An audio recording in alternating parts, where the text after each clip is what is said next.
Esta mañana le damos la bienvenida a la doctora Pilar Bernal. Ella es psiquiatra de niños, adolescentes y adultos. Ha trabajado en la Bahía de San Francisco sirviendo a familias latinas y otras comunidades durante los últimos 40 años. Ha contribuido al desarrollo de programas pioneros en apoyo de poblaciones con necesidades especiales y salud mental. Trabaja en Palo Alto Medical Foundation y es profesora en Stanford. También nos acompaña Miguel Barrera. Él trabaja como psicólogo escolar para Oakley Union Elementary School District. Tiene 5 años de experiencia trabajando dentro del sistema escolar en diferentes capacidades. Así que le damos la bienvenida a la doctora Pilar y a Miguel. Y gracias por estar con nosotros aquí esta mañana. Muchas gracias, Patti. Esta es una buena oportunidad para completar el último mes de Congreso Familiar Virtual este año. A pesar de haber sido un congreso virtual, yo siempre tengo dificultades con la tecnología, igual que todos ustedes. Entonces, por favor, perdonen si hay algún problema completando con mi presentación. Yo sé que ustedes van a sentir, y Patti me va a ayudar si hay algún problema viendo mi slide. ¿Hay problemas, Patti? ¿Todavía no se ve? Sí, ahorita ya se ve. Oh, qué bien.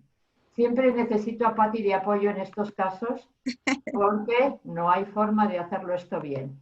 Entonces, gracias por su paciencia y vamos a tener 3 segmentos en esta presentación. El primero lo voy a empezar yo, es hablando un poco del autismo. Yo sé que ustedes todos tienen la experiencia de como padres y familias y profesionales, pero quiero compartir con ustedes el conocimiento que yo he desarrollado con muchos años. El segundo capítulo es unos principios generales de educación especial y tendrán que aguantarme la transición que estoy haciendo ahora. Y el tercer capítulo es Miguel con su experiencia como psicólogo en las escuelas y al final tendremos tiempo para preguntas. Entonces, por favor, no se vayan, que va a estar más o menos interesante la conversación. Como hemos hablado antes, vamos a hablar de los autismos y antes de empezar con lo que vamos a revisar, les quería contar que hoy es un día importante para mí, me da un poquito de emoción. Y la razón por qué es importante es que si mi madre hubiera vivido 100 años, haría hoy 100 años. Y algunos de ustedes tendrán familias y personas que viven 100 años. Una de mis vecinas tiene 101 años, entonces no es imposible vivir una vida tan larga. Mi madre no la vivió hasta los 100 años, pero yo sé que está con todos nosotros, igual que todas sus familias tienen los presentes y los ausentes en su corazón.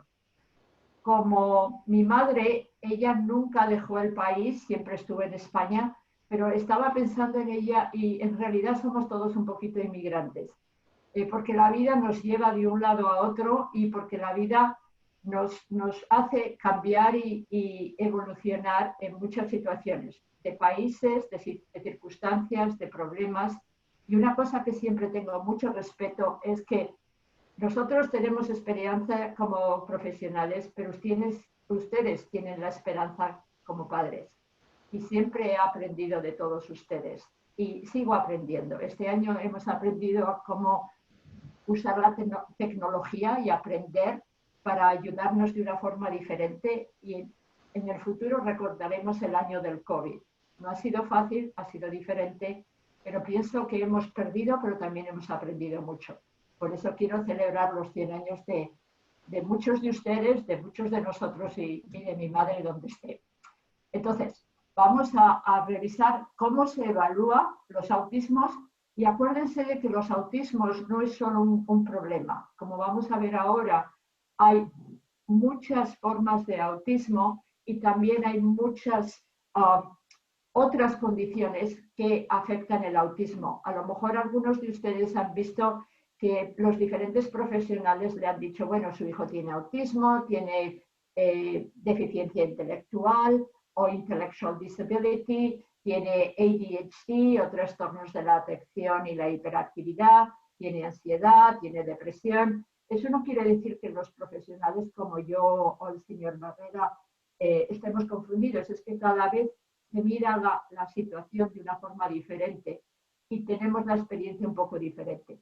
Por eso quiero presentarles un poquito cómo se evalúa y cuál es el mejor estándar de práctica para evaluar.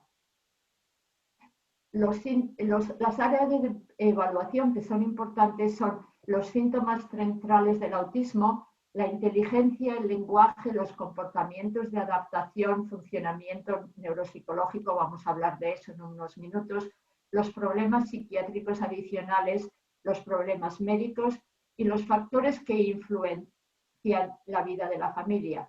¿Quién es la familia? ¿De qué cultura viene? La calidad de la vida, los valores y los principios que tienen las familias. Es muy importante respetar para todos nosotros, vengamos de donde vengamos, quiénes somos, cuál es nuestra cultura, cuáles son nuestros valores, y siempre tenemos que hablar de eso para que seamos pacientes, seamos colaboradores, seamos abogados o seamos médicos, para que todos nos escuchen de dónde venimos. Eso es muy importante. Por eso también quería empezar con la historia de mi madre. Los autismos han cambiado desde que yo estaba en la escuela de medicina en los años 80 cuando llegué a Estados Unidos y desde que empecé a practicar en los años 80 hasta ahora. Hemos cambiado la óptica de cómo vemos los autismos. El manual que usamos todos los profesionales cambió en el 2014 y cambió los autismos de 3 componentes que eran los problemas sociales, los problemas de comunicación y lenguaje y los comportamientos repetitivos. Lo cambiaron a 2 áreas de problema, los problemas de la comunicación social y el lenguaje y los problemas de los comportamientos repetitivos y rígidos. Esto ayudó un poquito, aunque también confundió, porque muchas personas que hablaban de Asperger o High Functioning Autism o el síndrome de Asperger o el síndrome de autismo de alto funcionamiento, se confundieron un poquito. Ha ayudado más porque ahora tenemos un espectro de autismo que incluye muchos niveles de funcionamiento, pero muchas personas se han quejado de que no tenemos otros diagnósticos como el PDD-NOS, que era un diagnóstico que se perdió de un sistema al siguiente. Esos chicos no han desaparecido. Ahora mismo estamos encontrando que hay un chico o chica con problemas de autismo cada 56 personas. Cuando yo empecé a mirar esto hace 30 años había uno de cada 500. O sea que estamos mirando cuáles son los problemas de una forma más amplia y con una óptica un poco diferente. Lo que estamos viendo es hay problemas sociales y de la comunicación y hay comportamientos repetitivos. Eso en esencia es lo que es el autismo o todos los autismos. Es importante que la evaluación tenga una perspectiva del desarrollo. Ustedes saben que sus chicos son inmaduros. Todos los padres que he visto me han contado eso. La medida de desarrollo es comparar si un chico de 5 años se comporta como un chico de 5 años o se comporta como alguien más joven. Y no es solo de una manera constante. Un chico de 5 años puede comportarse a un nivel de 7 años porque es muy inteligente y sabe muchas cosas, pero a nivel social se comporta de una forma mucho más joven, más inmadura. No sé, y eso vamos a hablar un poquito, pero ustedes ya saben que eso pasa porque tienen otros niños en sus familias y saben que hay alguien que es un poco inmaduro en alguna área. Puede ser muy inteligente, pero no se lava bien, no hace la cama, no participa. Esos son los niveles adaptativos que los profesionales miden. O también tiene unas diferencias en los funcionamientos neuropsicológicos que miraremos en unos minutos. Para hacer la evaluación necesitamos elementos objetivos. Miramos los detalles del comportamiento y tenemos instrumentos como los test que les mandan todos los profesionales para medir de una forma estandarizada cómo se compara el chico o a la chica en ciertos parámetros. Y el señor Barrera hablará también un poquito de esto, pero tenemos test y otros cuestionarios objetivos para mirar eso. Incluimos los reportes de la familia. Ustedes son los expertos en sus chicos y sabemos que tenemos que entender cómo lo miran y cómo lo ven. Y también de la escuela. Para un doctor o doctora como yo, no solo escucho lo que ustedes me cuentan, también es importante que la escuela, la profesora de educación especial, el psicólogo de la escuela, como el señor Barrera, me informen de cómo lo ven. Entonces, una vez que tenemos eso, lo ponemos todo junto y damos una evaluación y una opinión clínica. Si nuestra opinión clínica y nuestra evaluación no corresponde con su entendimiento de sus hijos, por favor, ayúdennos, porque eso es muy importante. Yo sé que a veces uno, con el cariño que tiene a los niños, no ve ciertas cosas y cuando hablan con ustedes, con el señor Barrera, conmigo, con otros profesionales, entonces se dan cuenta. A veces es difícil aceptar que un niño tiene ciertas dificultades. Por eso el diálogo en la evaluación va a ser muy importante.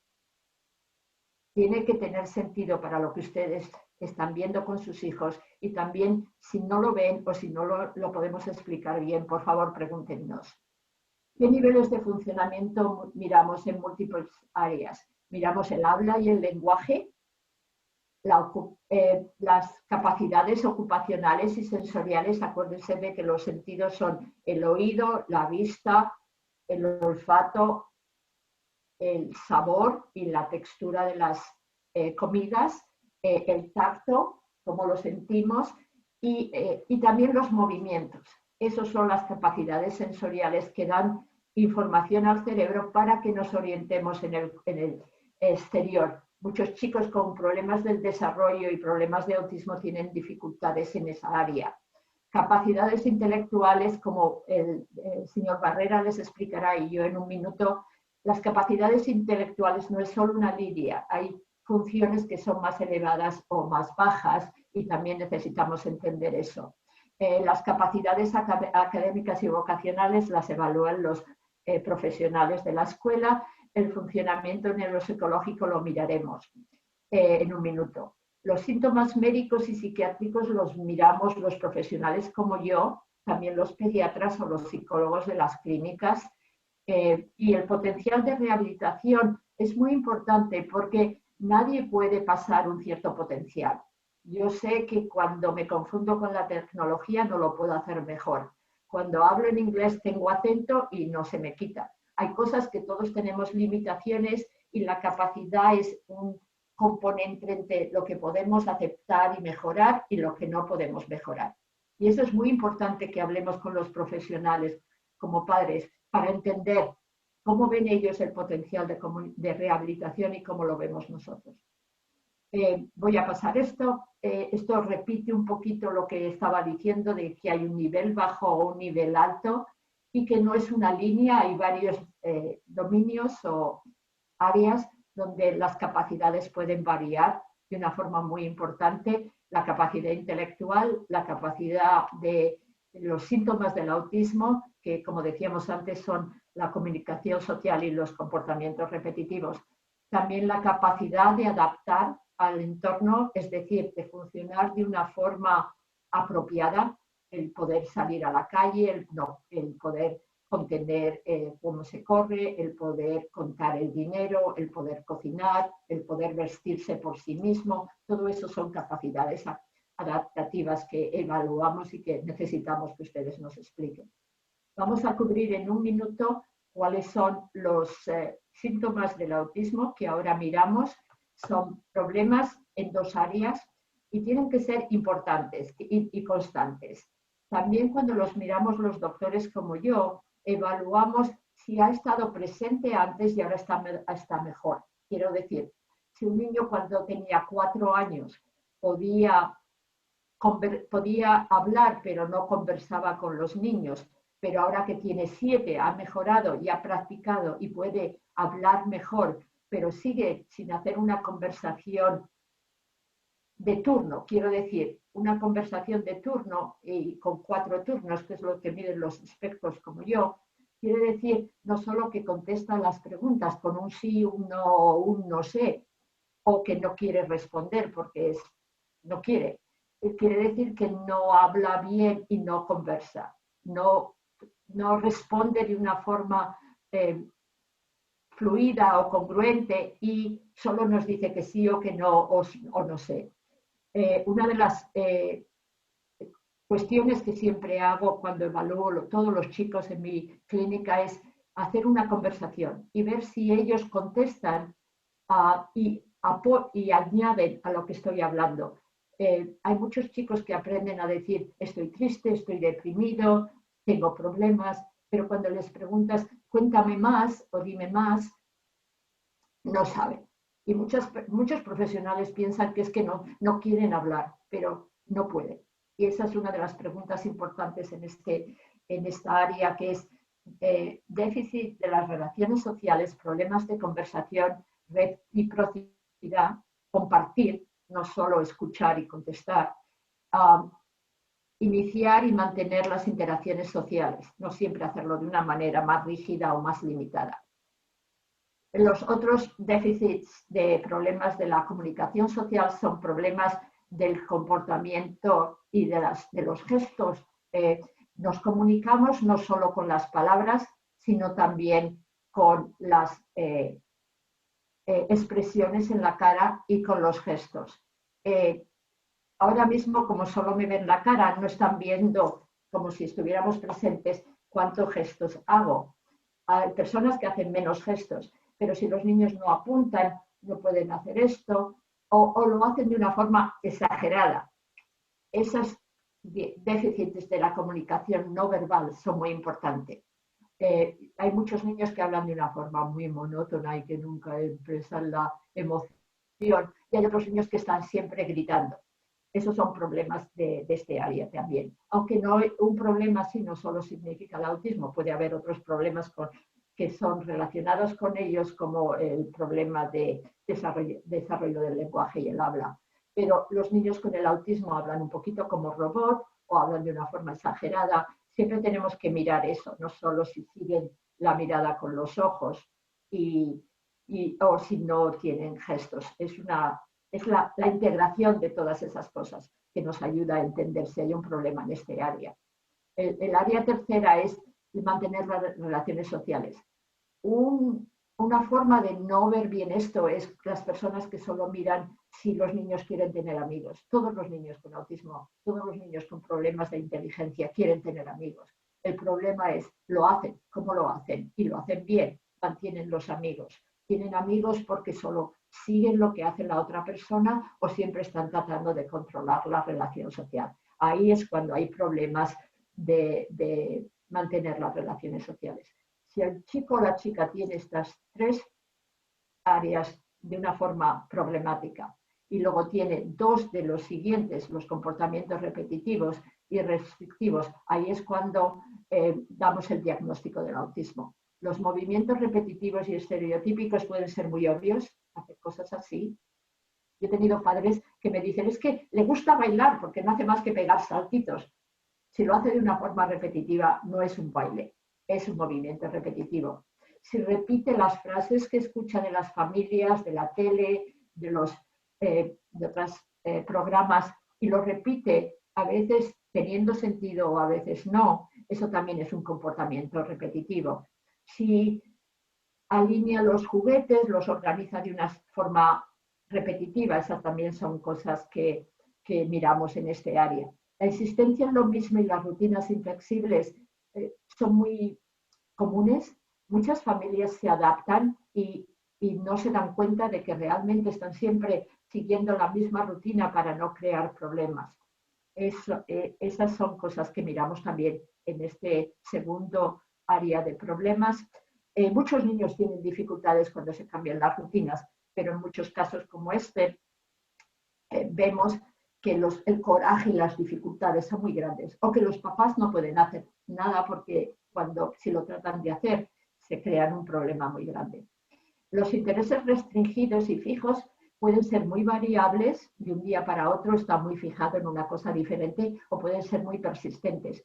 Hay niños que les gustan las lavadoras, hay niños que no hacen más que siempre buscar la aspiradora.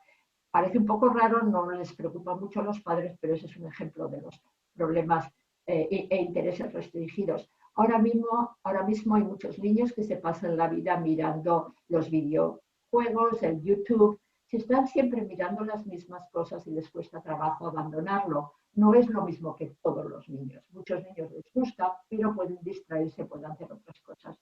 Los niños con los problemas de autismo se quedan muy fijados y muy inflexibles y crean problemas muy grandes cuando alguien les pide que no se pasen el día mirando el mismo programa, el mismo videojuego. El último área es las reacciones exageradas o las reacciones mínimas a los estímulos sensoriales. El ruido, las comidas, no comer cosas que son distintas, la textura, el olor, todo esto son problemas de la reacción a las sensaciones que puede ser exagerada, les molesta mucho, o no reaccionan. También incluye en la reacción al dolor. Yo he visto pacientes que se habían roto el brazo y no lloraban, o pacientes que lloraban por una cosa mínima. Los problemas se califican a varios niveles de severidad y los miramos en las diferentes áreas. Estos problemas no se explican exclusivamente por la discapacidad intelectual y pueden estar asociados con otras áreas, como miramos aquí.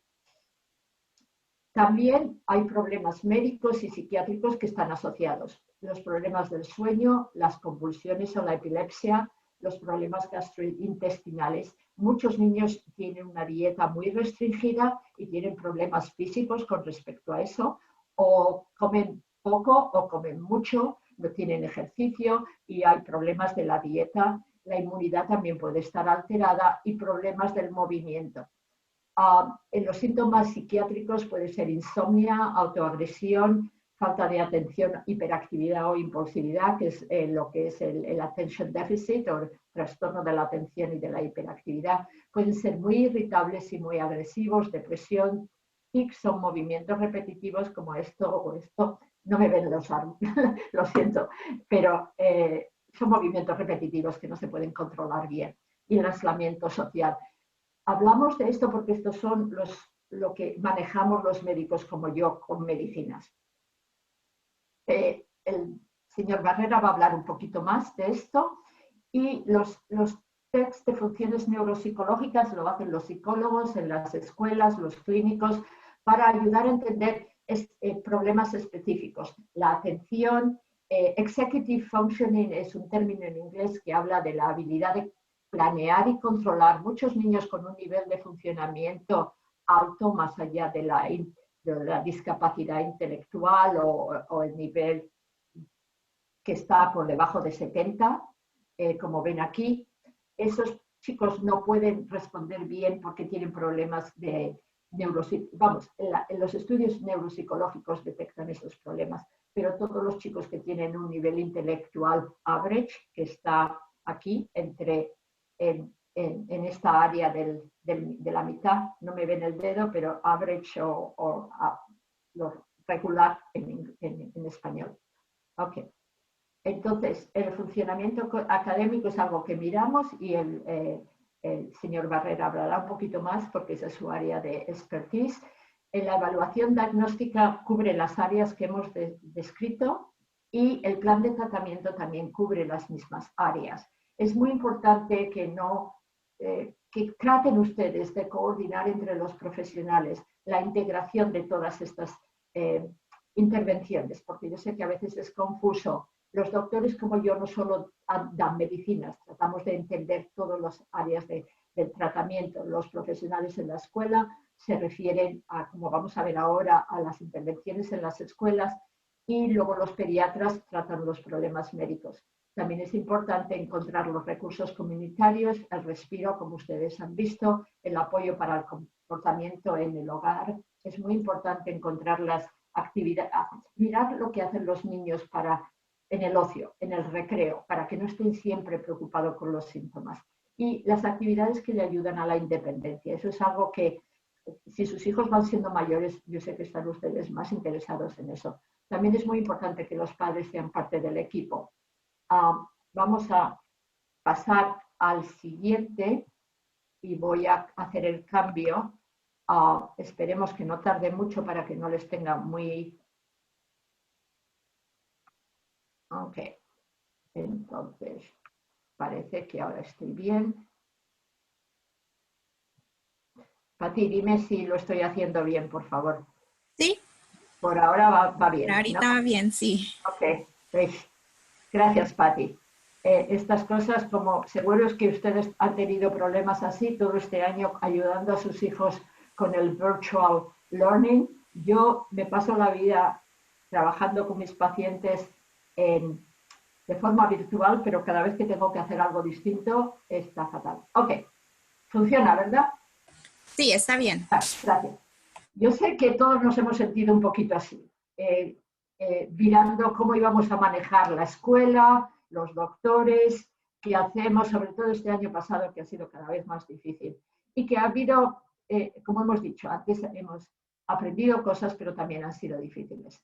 Entonces, ¿cuáles son las categorías de educación especial en California?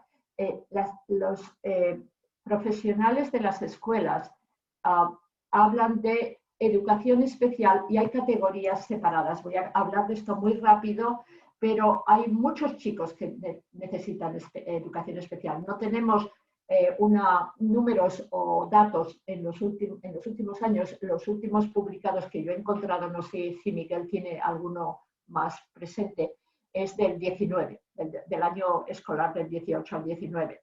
Los autismos era una categoría que era una de las más importantes. Otra categoría es sordo y ciego. Les quiero advertir que de la forma que la escuela categoriza el problema de autismo es un poco diferente de cómo lo diagnostico yo. Al final tenemos un criterio un poco diferente, pero yo sé que las escuelas siguen mucho de los criterios médicos y que los chicos van a estar calificados con diferentes criterios. Yo he tenido pacientes y el señor Barrera ha tenido estudiantes que califican para diferentes categorías. O sea, el autismo es lo que hemos revisado hasta ahora, pero necesita cubrir el criterio de las escuelas, que a veces es un poco diferente. La sordera y la ceguera es muy clara, pues hay muy pocos, pero hay chicos con problemas médicos que tienen las dos. La sordera también es muy claro. El trastorno emocional es un criterio educativo que incluye muchos diagnósticos psiquiátricos. Lo cubre a un nivel de problemas severos del comportamiento, las emociones y la conducta. Ahí puede haber niños que tienen autismo a high functioning level o a un nivel alto de funcionamiento y pueden estar incluidos como trastorno emocional. Lo importante no es solo si le dan el criterio, pero también si le dan las intervenciones que van a necesitar. Yo sé que hay padres que se preocupan y se confunden porque los doctores le califican como autismo y la escuela dice que tiene un trastorno emocional o otro trastorno que se llama Other Health Impaired o otro problema de la salud. Lo importante es la categoría, el diagnóstico, también es importante los servicios que necesitan. Entonces, ustedes trabajen con las escuelas para colaborar en un acuerdo si los chicos reciben lo que necesitan. No insistan en un criterio porque a veces los expertos no lo ven, pero lo importante es que entiendan los problemas, que entiendan las metas y que entiendan que los servicios que les están dando son los adecuados. Entonces, trastorno emocional puede ser trastorno severo de las emociones, una depresión severa, también puede ser un autismo de high functioning o un Asperger's. Discapacidad auditiva es fácil de explicar, discapacidad intelectual es problemas de la capacidad intelectual que están por debajo de cierto número, y también lo explicará quizá un poquito el señor Barrera y si no contestamos a las preguntas. Discapacidades múltiples es cuando hay varias de estas categorías. Trastornos ortopédicos son también muy claros. Otros trastornos de la salud puede ser ADHD, puede ser depresión, puede ser ansiedad, también puede ser otros problemas médicos. Es como un cajón desastre donde la educación incluye muchos criterios. Problemas del aprendizaje son learning disabilities y eso también puede estar presente en niños con autismo o en niños con problemas de ADHD, de trastornos de la atención. Hay muchos niños que tienen las dos dificultades o las tres. Trastorno del lenguaje y el habla puede estar presente también con los trastornos del autismo o con otros trastornos relacionados a la ansiedad, a la depresión.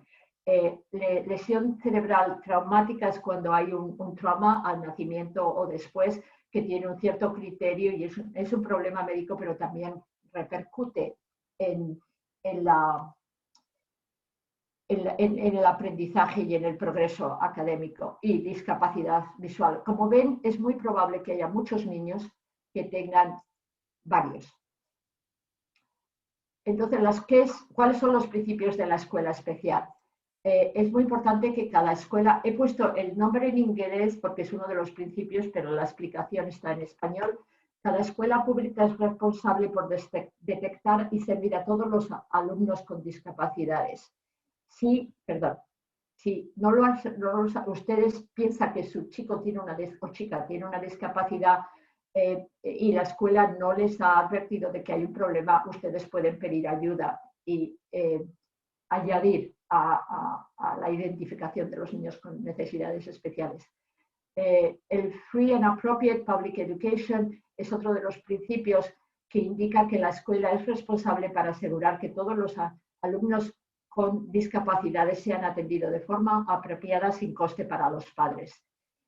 Un principio importante que van a escuchar ustedes cuando tengan las juntas con las escuelas o su IEP o Individualized Educational Plan o plan individualizado de la educación es que las escuelas están obligadas por ley a mantener a los alumnos en el nivel menos restrictivos.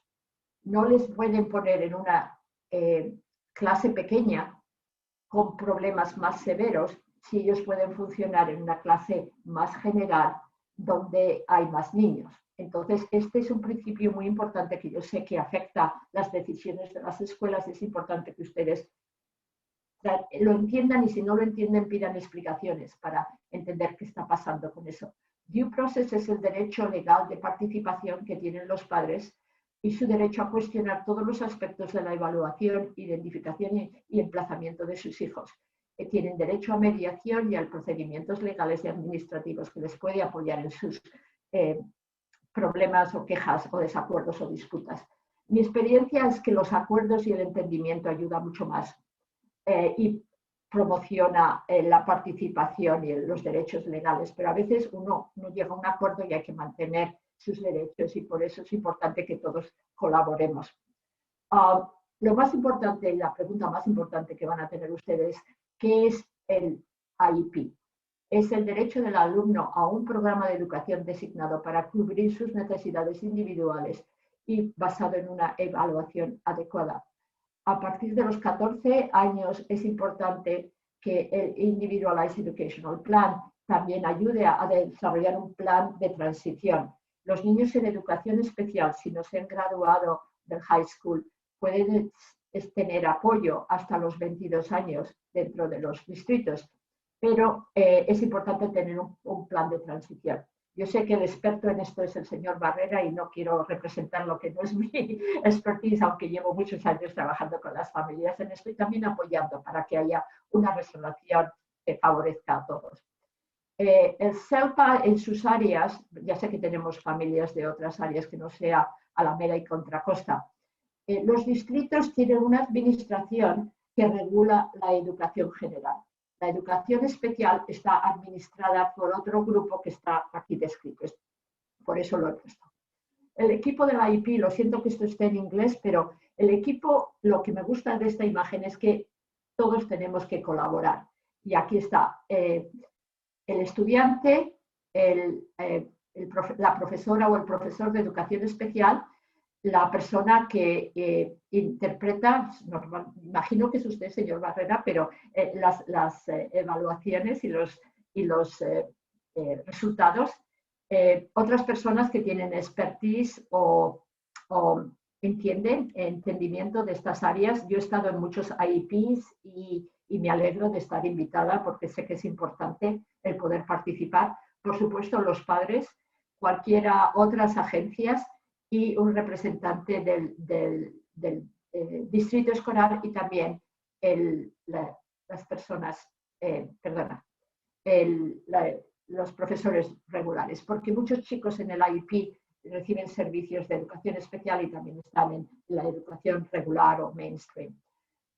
Muy rápido, los servicios relacionados, parte del IEP, pueden ser audiológicos, de consejería, dentro de la escuela o fuera, identificación temprana y evaluación del desarrollo, servicios médicos, terapia ocupacional, servicio de orientación o movilidad, consejería y entrenamiento de los padres, terapia física, servicios psicológicos, vamos a hablar un poquito más, el señor Barrera hablará de eso, y otros servicios que están incluidos. El transporte y la tecnología asistida también es importante y es importante que todos entiendan un poquito cómo funciona eso. ¿Okay? Los factores importantes en el desarrollo del plan son las fortalezas, los strengths, lo que puede hacer el chico, no solo los déficits, las ideas que ustedes tienen como padres para aumentar la educación, los valores, los principios culturales, los resultados de las evaluaciones y reevaluaciones. Es importante que como padres se entiendan el plan de educación y cómo va a funcionar y los resultados que tuvo el chico en otros test. Y dejamos las preguntas para el final y le paso la batuta al señor Barrera y muchas gracias. Al final tendremos más preguntas. Voy a stop sharing para que no haya problemas y buena suerte. Ok, muchas gracias. Déjame. Oh, I need sharing privileges. Necesito permiso para compartir mi pantalla. Okay.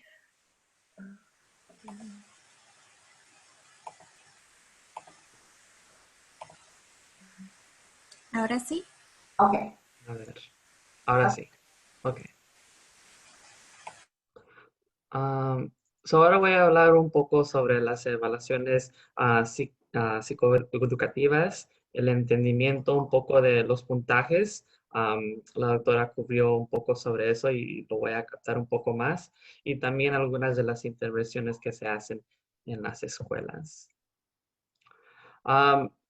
El IEP primero empieza con la referencia, que hay alguna dificultad para el estudiante. Puede ser médica, como la ceguez, o puede que el niño sea parapléjico. Y en esos casos, a lo mejor un plan de 504 sea más apropiado. La dificultad puede ser académica y a lo mejor sirviendo al niño con tutoría, pueda que sea fuera o dentro de la clase, sería más apropiado. O tal vez consejería generalizada. El plan de 504 es parte de sección 504 de la ley de rehabilitación. El propósito es garantizar que el estudiante tiene acceso a su educación y que se ha establecido que tiene alguna discapacidad.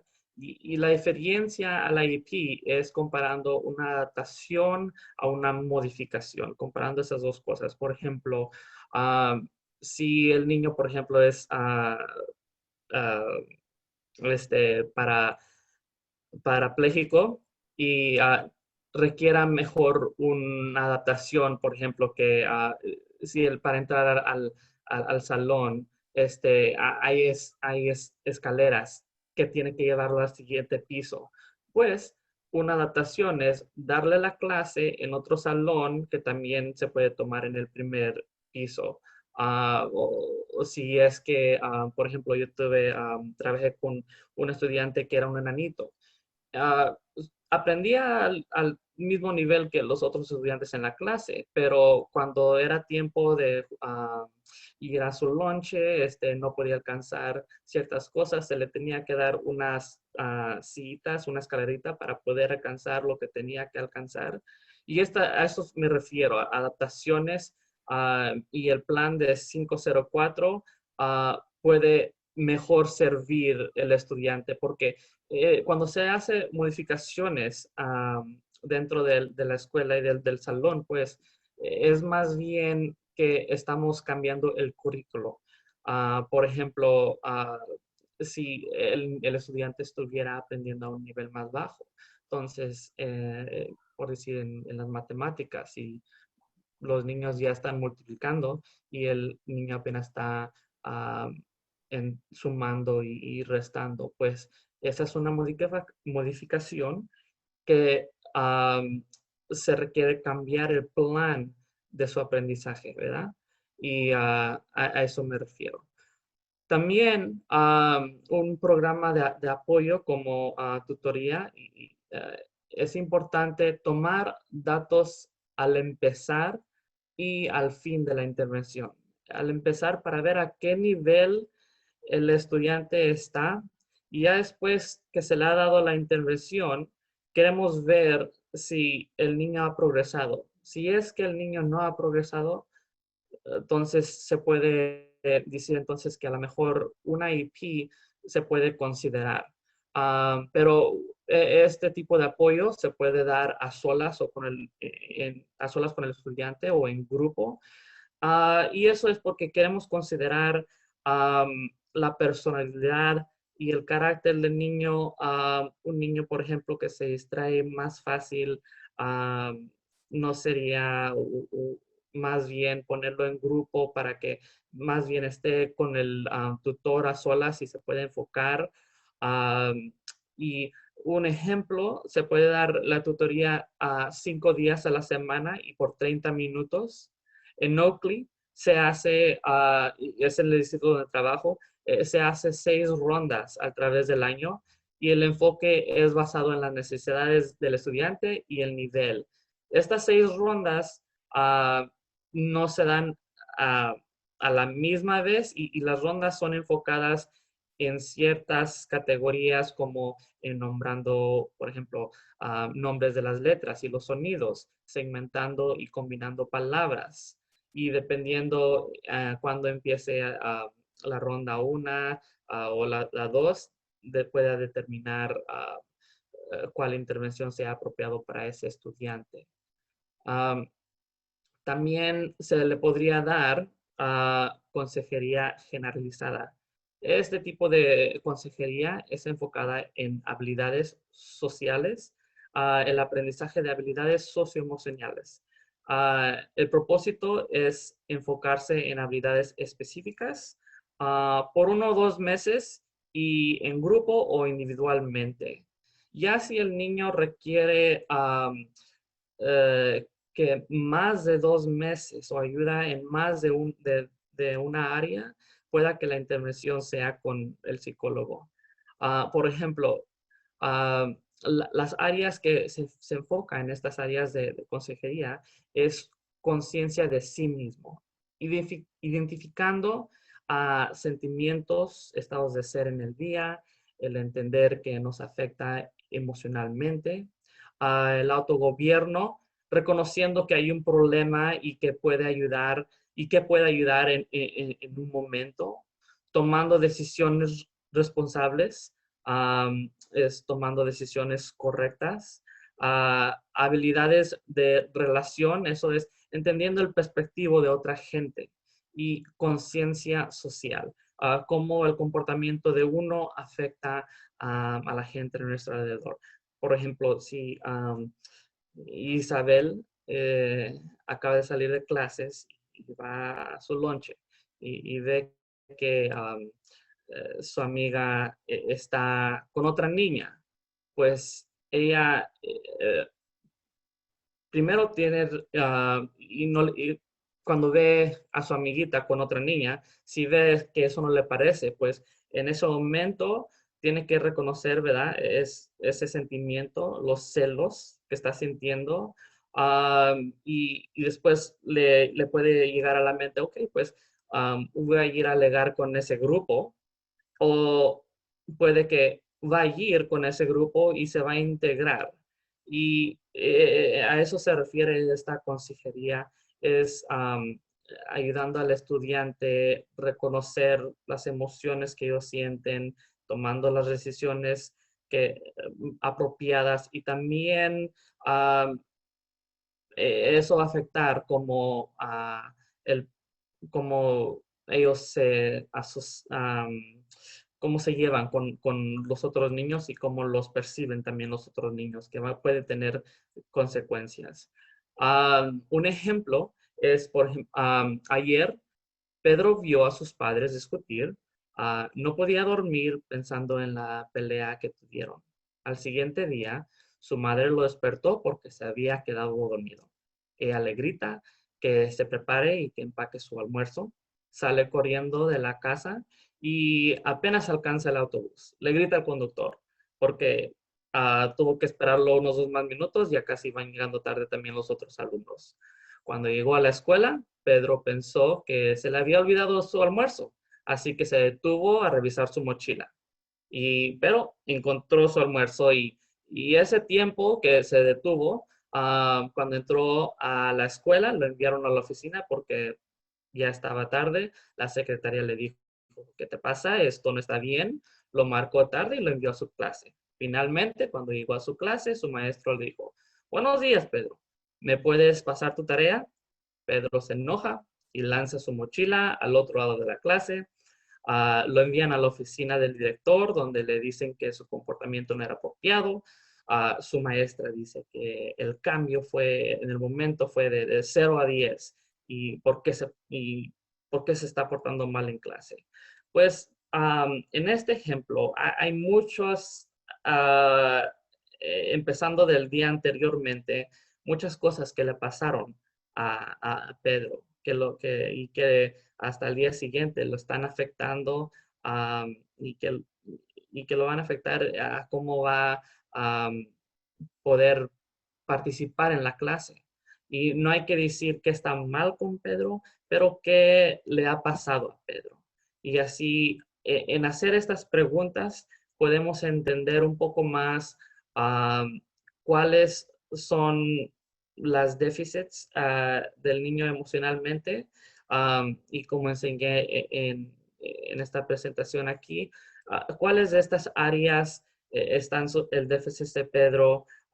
Y en este ejemplo sería el autogobierno y tomando la decisión responsablemente, ¿verdad? Decisiones responsables. Que en ese caso sería mejor apoyar a Pedro, tratar de manejar y reconocer estas áreas mejor, así para darle las herramientas para poder triunfar en su clase. Y estos tipos de intervenciones queremos considerar si son más apropiadas, que en vez de iniciar luego una evaluación para una IEP. En una evaluación queremos considerar la historia familiar y la salud y el desarrollo. Consideramos la relación dentro de la familia, por ejemplo, si hay divorcio o abuso, factores que pueden afectar el aprendizaje del niño. Si hubo algún retraso en el habla, habilidades motoras y gruesas, deshabilidad sensorial, ah, y entrevista con los padres y gente también fuera de la escuela. Y así, como había discutido la doctora, hay muchas áreas, muchos criterios hay 13 para calificar a un niño para una IEP, pero en vez de iniciar la evaluación ciegamente, queremos iniciarla con propósito y tratar de contestar esa preocupación que se está viendo en el estudiante, ¿verdad? En la escuela queremos considerar la asistencia o ausencias del niño. Por ejemplo, Ah, sí es que hay el niño no asistiendo a sus clases porque la familia se está moviendo de una ciudad a otra. ah, eh, Más bien, pueda que el niño no califique por una IP porque no es parte de una discapacidad, pero más bien se ha retrasado y necesita más tutoría enfocada. O puede ser que por causa de salud y esa categoría se puede captar en otra, como se mencionó hace poco, otra am, discapacidad de salud. Consideramos los grados del estudiante y esta parte es importante. Queremos ver cuando se inicia la evaluación ah, que el problema está impactando el estudiante académicamente. También queremos ver el comportamiento, si es parte de eso. Y también hacemos entrevistas con los maestros y otros empleados que han trabajado con el estudiante. También consideramos evaluaciones anteriores. Pueda que el estudiante se le hizo una evaluación médica para diagnosticar el autismo o el trastorno de hiperactividad y atención. Am, y en esos casos, como platicó la doctora, a veces no llega la escuela a un acuerdo con lo que encontraron los médicos. Y en esos casos puede que ser, por ejemplo, si es un estudiante que tiene trastorno de hiperactividad y déficit de atención. Si fue diagnosticado médicamente y le empezaron a dar medicamento al niño, el medicamento le está ayudando, a los 2 meses la familia dice, queremos que el niño tenga una IP porque tiene una discapacidad de salud.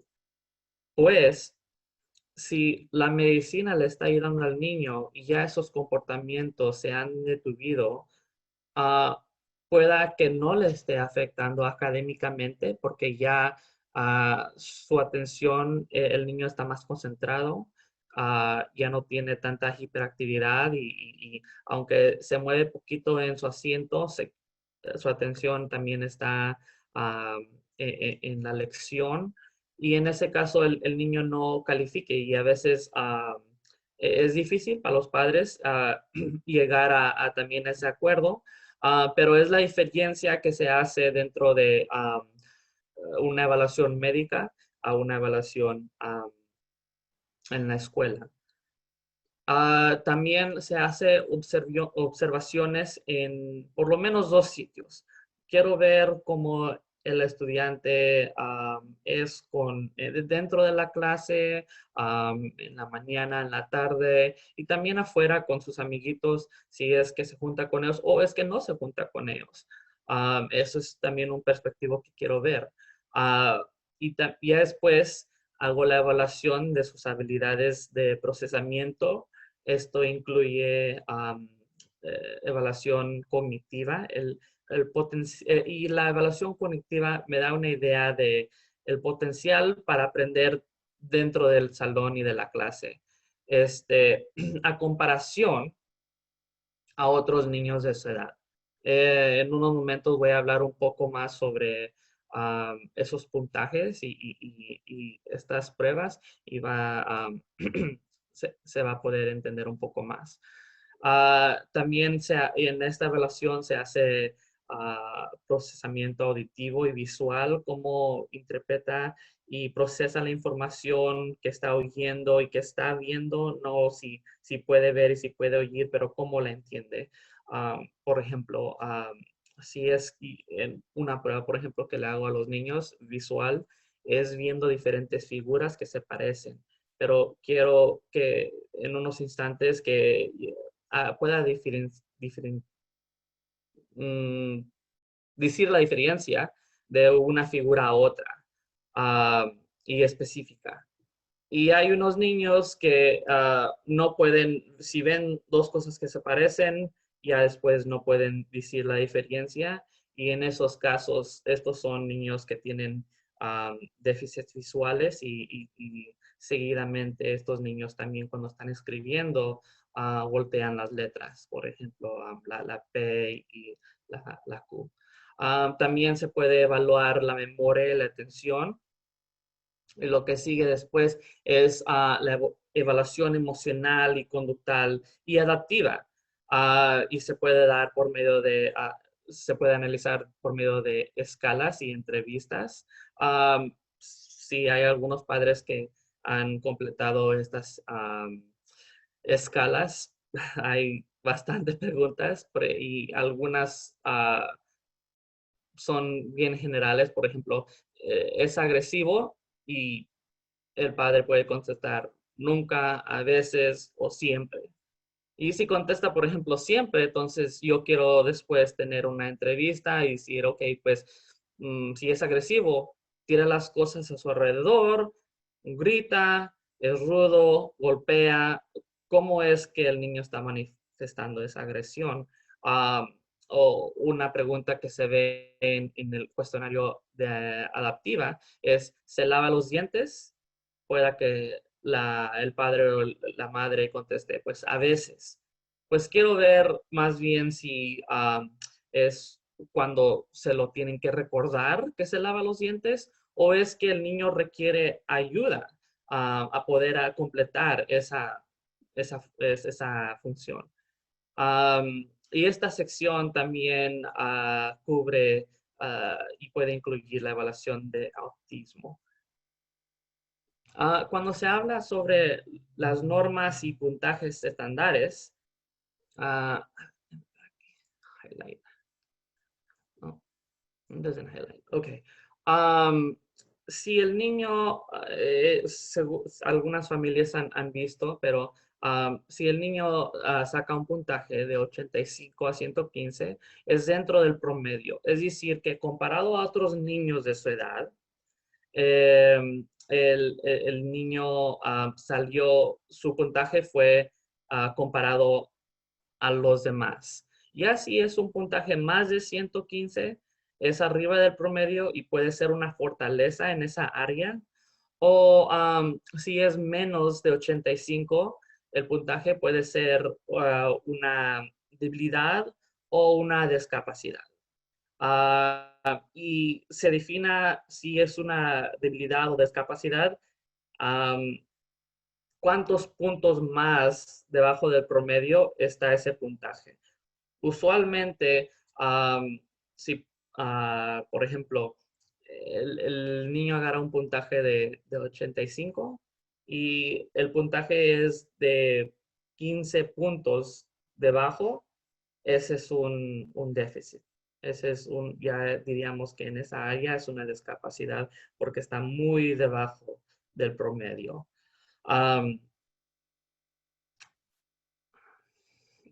También incluimos en nuestros reportes estos rangos percentil. Es en una junta que tuve anteriormente, esta fue una área de confusión porque a veces lo queremos comparar con un porcentaje. La diferencia de un porcentaje es decir, por ejemplo, si yo tomo una prueba y de 10 respuestas contesto 9 correctamente, pues mi porcentaje sería de 90%. 90% agarré de las respuestas, contesté correctamente, el 10% fue incorrectamente. Pero el rango percentil no estamos comparando respuestas, más bien todavía estamos comparando el estudiante a comparación a otros niños de su edad. So, si en este ejemplo, si Michael agarra un puntaje de 100, viene siendo en el rango quincuagésimo, quincuagésimo, es decir que Michael superó 49 más estudiantes. No lo comparé a las respuestas que Michael sacó, más bien que a comparación a los demás, comparación a 49 más, él hizo mucho más mejor. A comparación, Diana estuvo en el percentil 84. Ella superó 83 más estudiantes. Y Julia, a comparación a los otros dos, a Michael y a Diana, si su puntaje fue de 70 y su rango percentil fue de 2, es decir que ella nomás superó a una más estudiante de su edad en la prueba que se le dio. Este es un ejemplo de un déficit. Cuando estoy viendo algunas de esas pruebas que le di, tomo por ejemplo esa prueba cognitiva que establece el potencial del estudiante de aprender dentro del salón.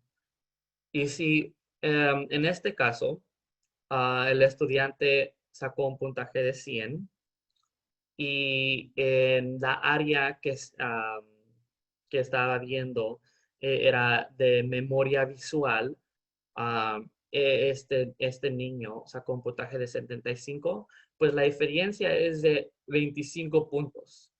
Y ya como la diferencia es tan grande, se ve que no es una debilidad, pero una discapacidad del niño. Por ejemplo, en este tipo de prueba, le enseño alguna imagen al estudiante por unos 5 segundos. Mírala, tómale foto con tus ojos. Y después de los 5 segundos se la quito y quiero que el niño pueda reproducir esa imagen. Y en este ejemplo, pues, si un niño como que sacó un puntaje de 75, pueda que nomás dibujé una línea y diga, oh, pues ya no me recuerdo qué más tenía. Y es porque no puede captar, ¿verdad? Visualmente lo que se le está enseñando. Y por ejemplo, si la maestra está enseñando algún pizarrón y el niño va a tener dificultad, ¿verdad? Pudiendo captar todo lo que se le está enseñando. Este es un ejemplo de una prueba cognitiva a la izquierda. Esta prueba se llama Differential Ability Skills. Es una prueba de diferentes habilidades que se llevan en el aprendizaje académico. Y ve áreas verbales, no verbales y espaciales. Las verbales captan más bien cómo el niño puede pensar con sus palabras y lo que sabe de la cultura. El aspecto no verbal es más bien cómo él resuelva problemas, cómo él hace conexiones dentro de información. Y la área espacial en esta prueba es más bien como integra lo que está viendo y cómo retiene esa información visual. Si recuerda, eh, déjeme nomás ir para arriba brevemente. Aquí en la curva enseñamos que un puntaje de 85 a 115 es dentro del promedio. Bueno, viendo los puntajes de este niño en estas áreas, 89, 94, 98, dentro del promedio, ¿verdad? Ya después nos da un estimado de el total de esas habilidades y diríamos que el potencial de aprender del niño de 93 está dentro del promedio. Ahora, cuando se le hace algo después de estabilizar eso, les hago otras pruebas. Por ejemplo, esta prueba que se le dio al estudiante fue auditiva. No es más bien si oye, pero cómo interpreta la información. En estas pruebas es en la área de procesamiento fonológico, esas habilidades que se llevan con el aprendizaje de poder establecer en leer y en escribir. Vemos que el procesamiento fonológico del niño fue de un puntaje de 68. Subiendo a la curva, vemos que está muy debajo del promedio. Y si vemos el rango percentil de 2, es decir, que este estudiante superó nomás un otro estudiante. Ese es un ejemplo de un déficit. Este niño sería un ejemplo que calificaría sobre la elegibilidad de aprendizaje específico, discapacidad específico.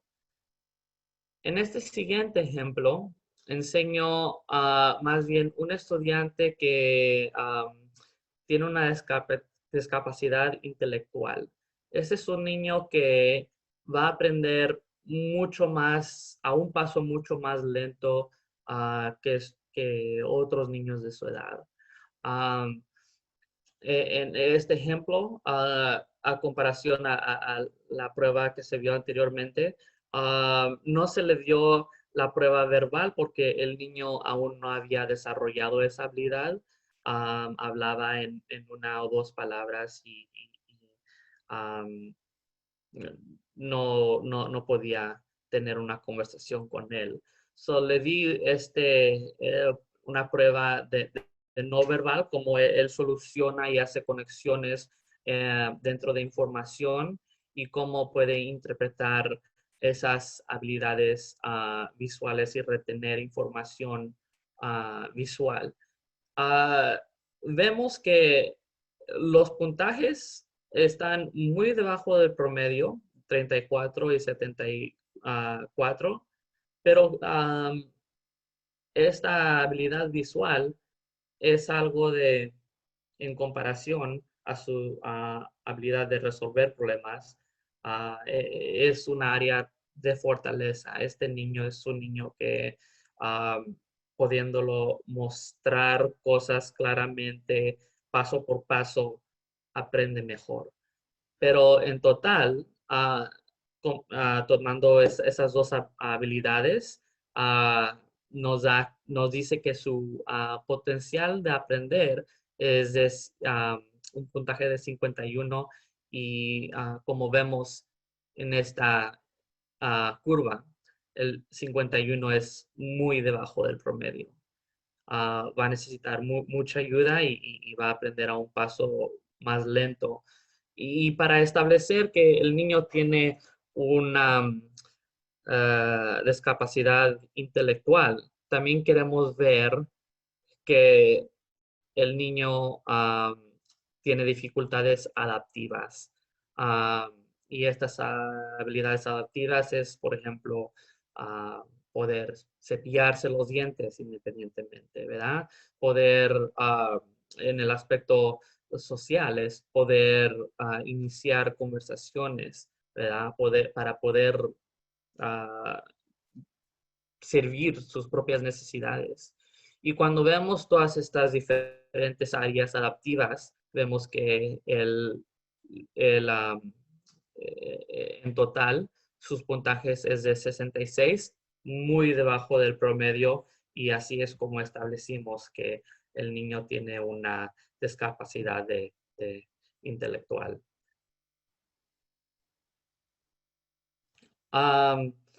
También en casos se puede hacer una evaluación de comportamiento funcional. El propósito de esa evaluación es cuando típicamente el niño está teniendo algún comportamiento que está interfiriendo con el aprendizaje del estudiante o de la clase. Y este tipo de evaluación pueda ser independiente de una evaluación psicoeducativa.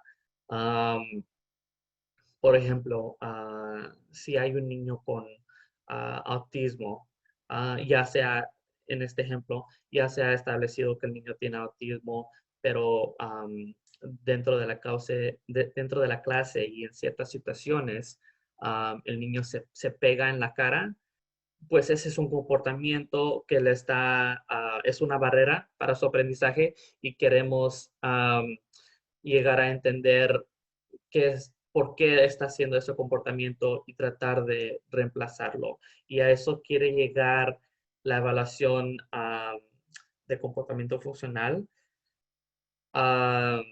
Y en inglés, por si la oyen, se la pueden oír a referir como un FBA o un Functional Behavioral Analysis. Pero lo que se ve en esta evaluación es el antecedente, el comportamiento y la consecuencia. El antecedente es algo algo que precede el comportamiento y que está afectando al estudiante. Ya el comportamiento es cómo reacciona el estudiante y la consecuencia es si es qué viene de que el niño se está comportando en tal manera. Una cosa que también queremos considerar con niños que tienen una discapacidad es si el comportamiento es parte de su discapacidad. Por ejemplo, si un niño que tiene una discapacidad de aprendizaje específica, y a esta, si subo para arriba, este es un ejemplo de un estudiante que tiene una discapacidad de aprendizaje específica. Nomás en la área de escritura y de leer, el niño tiene sus dificultades académicamente. Ya si el niño se pelea con otro estudiante, un niño con una IEP, parte del proceso sería hacer esa evaluación para definitivamente determinar que el comportamiento de meterse en una pelea no fue por causa de no poder leer y escribir. Y en ese caso, él tendría una consecuencia típica. Una consecuencia típica sería que el niño no puede regresar a la escuela por un día como consecuencia. Ya después el niño tendría que tener una junta con la familia y con el estudiante con quien se peleó para llegar a un acuerdo y tratar de solucionar para que no vuelva a pasar, ¿verdad? Pero si un niño, por ejemplo, con autismo, en vez de pegarse a sí mismo, pega a otro estudiante, pues la área es un poco gris. Y no queremos necesariamente culpar al niño luego y darle una consecuencia tan severa como en el otro ejemplo. Se haría una evaluación de comportamiento funcional. Y explorando la función del comportamiento, vemos que primero el comportamiento interfiere, ¿verdad? Interfiere con el aprendizaje. Pueda que será un variable en el sitio o un variable interno.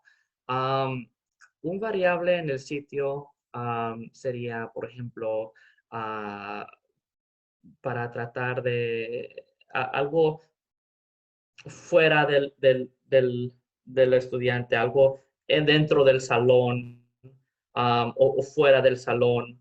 Y un variable interno sería más bien algo que el niño tiene por dentro. Por ejemplo, los niños con autismo tienen sensibilidades a ruidos altos y pueda que el niño reaccione de tal manera fuerte porque le molestó un ruido y actuó de manera inapropiada.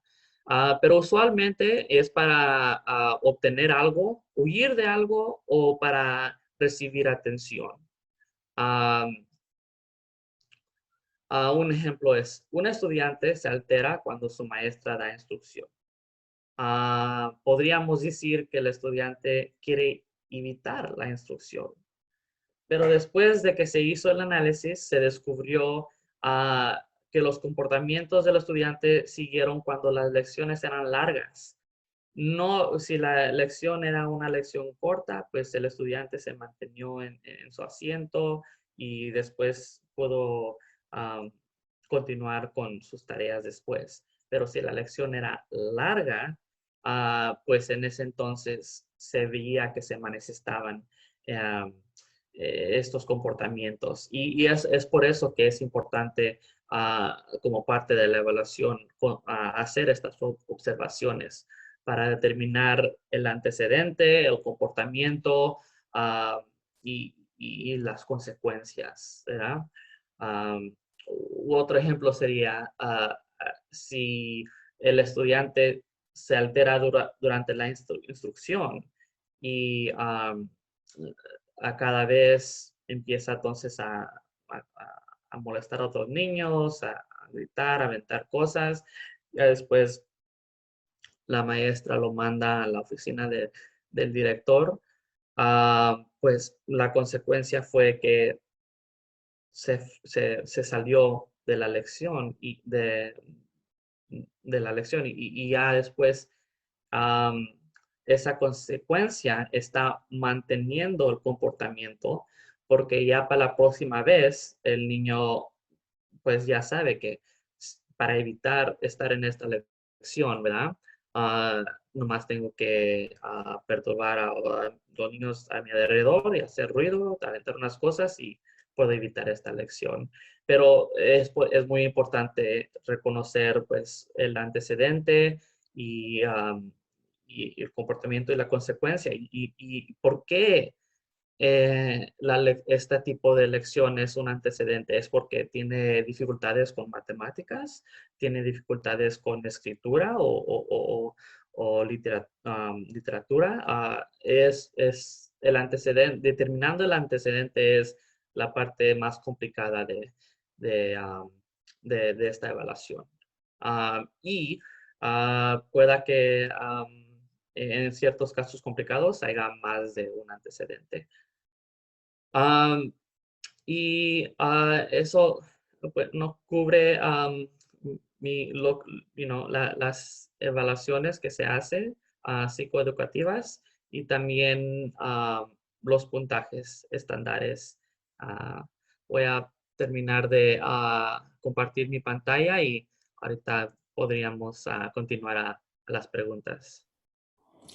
Muchas gracias, doctora Pilar y Miguel, por toda la información que nos han compartido el día de hoy.